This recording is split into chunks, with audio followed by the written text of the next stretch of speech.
Bonjour à tous.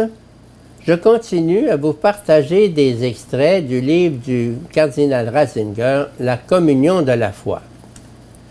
Images du Jésus historique et leur provenance. Au début du XXe siècle se dresse donc l'image du Jésus de la théologie libérale qui se trouve dessinée de manière impressionnante dans l'essence du christianisme de Harnack. Pour Harnack, il est essentiel que Jésus situe la morale à la place du culte et l'individu à la place de la collectivité. Jésus n'a en vue que l'individu et comme ferme conviction du cœur, l'amour. Un demi-siècle plus tard, le Jésus existentialiste de Bultmann a à son tour déterminé la pensée. La relation entre Dieu et l'homme est arrachée aux liens de l'histoire du monde. Puis la théologie de l'espérance, 1966, de Moltmann, introduira une nouvelle image de Jésus entièrement orientée vers l'avenir et la promesse.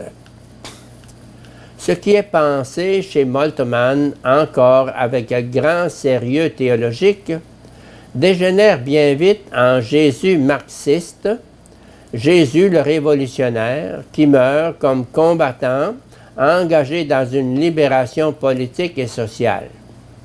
Jésus a pris ainsi la place de Barabbas, voire de Bar Kokhba. Depuis, il y a eu de nouvelles images de Jésus plus modernes qui le rangent dans les catégories du New Age et qui veulent de la sorte le rendre contemporain. La critique historique. Dans cette critique se trouve intégré un présupposé philosophique de grande portée. Il est en effet présupposé que l'histoire est fondamentalement toujours homogène et que de ce fait, il ne peut y avoir en elle que ce qui est possible à partir de ce que nous savons des lois de la nature ou de l'agir humain. Des irrégularités par rapport à cela, comme par exemple des interventions mettant en jeu une puissance divine, interventions qui dépassent le réseau des causes efficientes habituelles, ne peuvent donc pas être historiques. L'historien doit expliquer comment on en est venu à de telles représentations.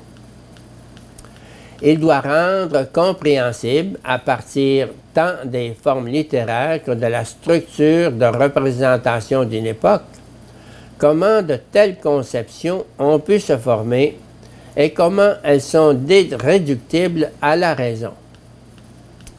Si l'on suit ce présupposé, il n'est pas possible qu'un homme soit véritablement Dieu et accomplisse des actes qui nécessitent une puissance divine et qui font éclater l'enchaînement général des causes. S'ajoute à cette première composante un second élément, les explications sur l'authenticité ou l'inauthenticité des paroles de Jésus, la détermination des processus de développement et l'appréciation des formes littéraires dépendent essentiellement de ce qui apparaît capable de modernité dans la figure de Jésus. L'idée sous-jacente de ce que Jésus ne peut pas être, le Fils de Dieu, et de ce qu'il devrait être, devient l'instrument même de l'interprétation et fait apparaître finalement comme conséquence historiquement rigoureuse ce qui en réalité n'est simplement que le résultat de présupposés philosophiques. Notre vision de la science interdit à Dieu l'accès du monde. Gimonode a énergiquement formulé ce principe en ce qui concerne les sciences de la nature. La pierre angulaire de la méthode scientifique est le postulat de l'objectivité de la nature, c'est-à-dire le refus systématique de considérer comme pouvant conduire à une connaissance vraie toute interprétation des phénomènes donné en termes de cause finale, c'est-à-dire de projet.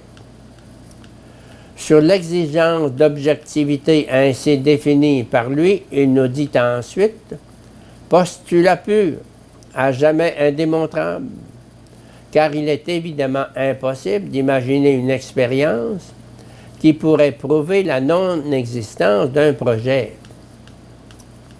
L'objectivité, cependant, nous oblige à reconnaître le caractère téléonomique des êtres vivants, à admettre que dans leur structure et performance, ils réalisent et poursuivent un projet.